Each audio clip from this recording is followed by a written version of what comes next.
Hi everyone, welcome back to my channel. For this video, I'm going to be reacting to another Atozi video. This is YouTuber facing 10 years in prison for derailing a train. Do people really out here with nothing better to do? Like, really? You just wanted to do this? Like, you thought this was a good idea? Like, instead of doing something productive, you'd rather, like, try to kill someone? You didn't think anything bad would happen from this happening? I don't understand people. But yeah, let's just get into it. See another dumb person on the internet. I can't even speak. See another dumb person on the internet. And yes, please subscribe. Let me know what else I should react to in the comments below. And also, I was today years old when I found out that I fixed my videos because I forgot that the chroma key was still on, so my microphone would look weird. But now it looks normal. And anyway, that was a side note. Oh my god! Oh my god! Why is he talking like this as if he didn't think anything was going to happen? Isn't that the reason why he's filming? Because he wanted to get the whatever he did on camera? So why is he acting surprised now? Oh my freaking god!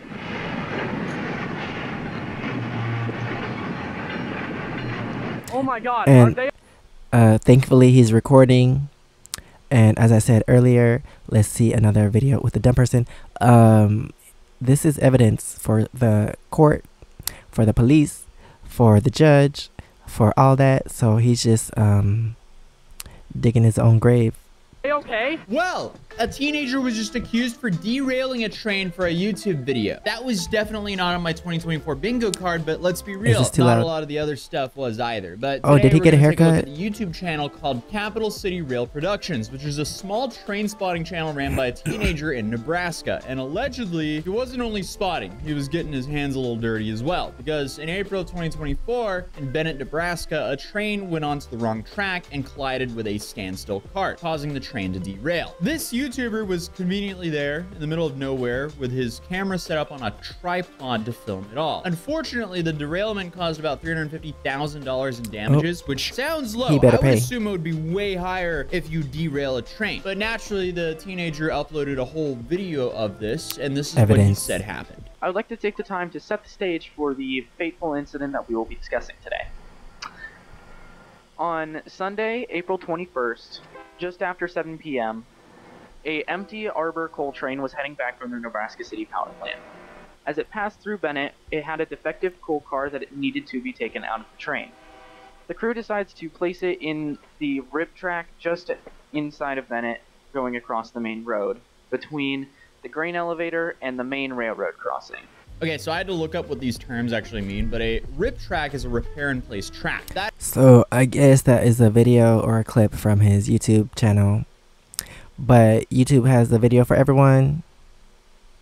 But I'm not interested in whatever he was talking about. That is not the main or normal track. So what the prosecutors are alleging here is that the YouTuber did this. I couldn't really think of a better way to explain it than this trolley problem meme, but in this case, just ignore the people. Top one is the rip track, bottom one is the normal or the main track. YouTuber allegedly flipped the switch and moved the main train onto the rip track instead of letting it continue down the main track, and because it went onto the rip track, collided with that empty car. And he must not have friends because he's making these YouTube videos by himself, and like, that's fine, you can make YouTube videos by yourself, but he thought this was a good idea instead of hanging out with other people. Like, other people would have been like, are you dumb? Like, what are you doing? But since he was by himself and not thinking properly, he ended up almost killing people. But did he say everyone was fine? What an incredibly stupid thing to do. I don't know.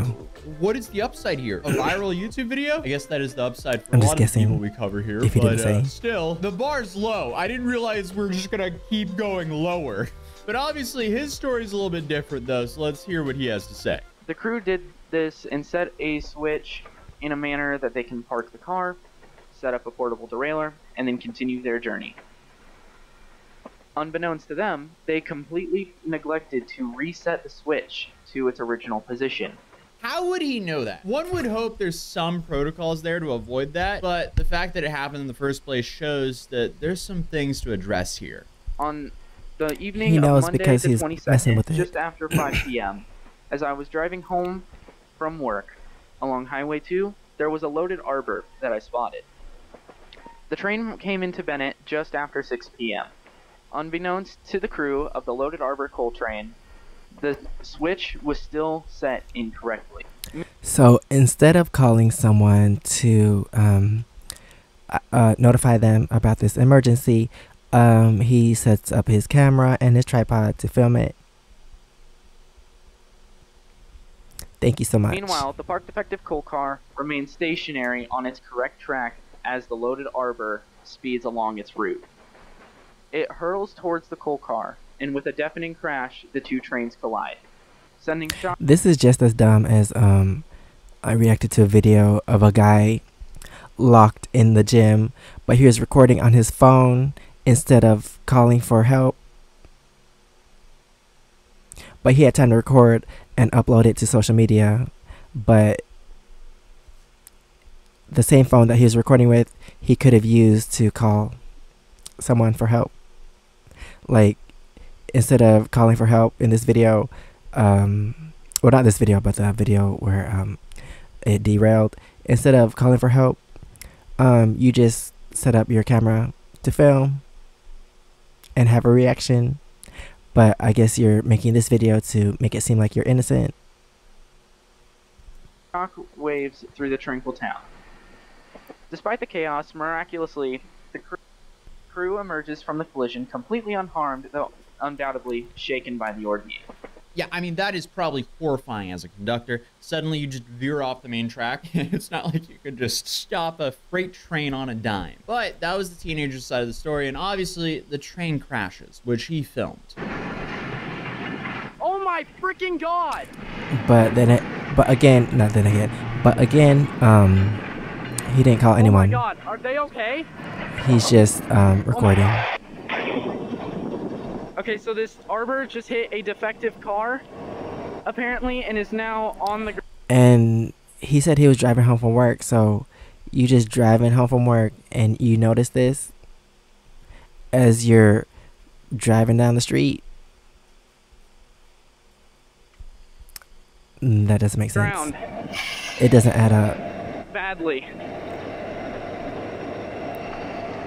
Here. Switch was thrown wrong. It looks like they hit a derail or something.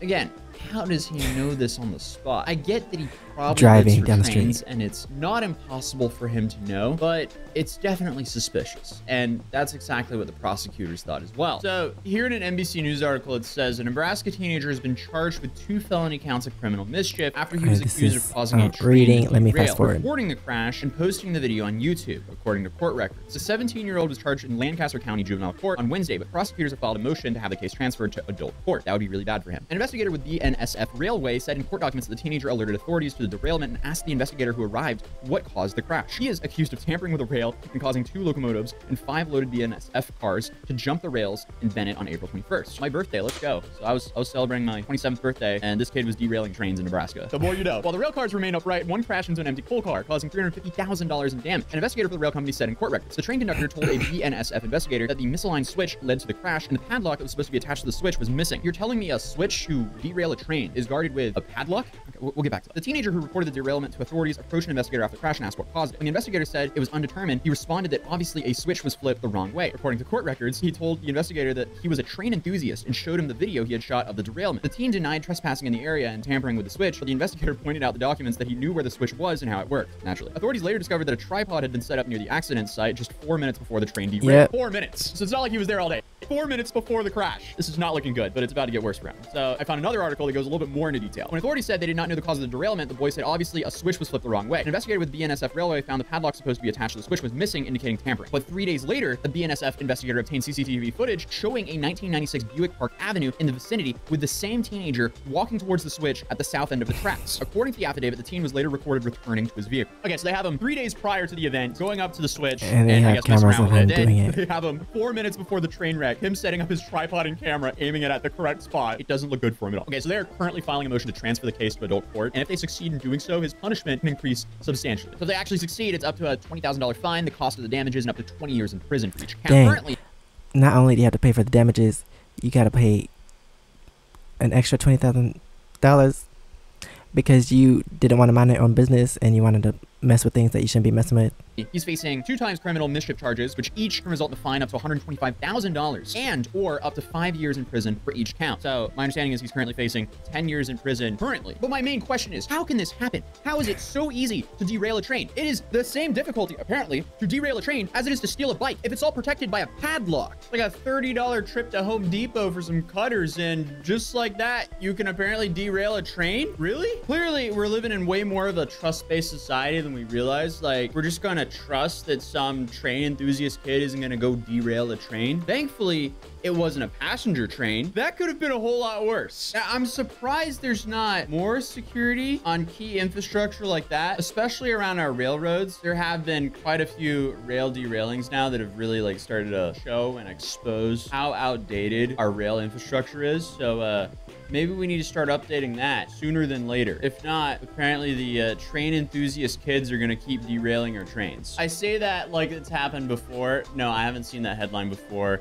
Normally a train just derails from outdated tracks, from what I can tell. Most common way for trains to derail. Yeah, the most common reason for derailing is broken or cracked rails. Then you have road vehicles at level crossings, and then third place is malicious persons placing materials on the rails. So what's actually not listed here is train enthusiast kids slipping the switch, throwing the train onto the rip track. Oh my God! So hopefully this is an isolated incident and more don't come. But yes, before you ask, currently working on the Mr. Beast video, but as you know, there's a lot going on there. So that's gonna be a longer video, so it's taken me a long time to make it, but it'll be out in the next few days. Okay, so yeah, people are dumb. And also, he must not have friends because he's still playing with trains. Like, isn't that for kids? But his version of playing with trains is destroying property and putting people's lives in danger. So he must not have friends, because I would rather hang out with my friends than play with trains and derail them when they're just minding their own business and trying to get somewhere to make a living. But anyway, that is the end of this video. Thanks for watching. Please subscribe. Let me know what else I should react to in the comments below. And if you want to see my experiences in Korea, you could check out my first channel, SEKSHI. And if you want to see my other socials, it's right here under my face. Thanks for watching, and I'll see you next time. Bye.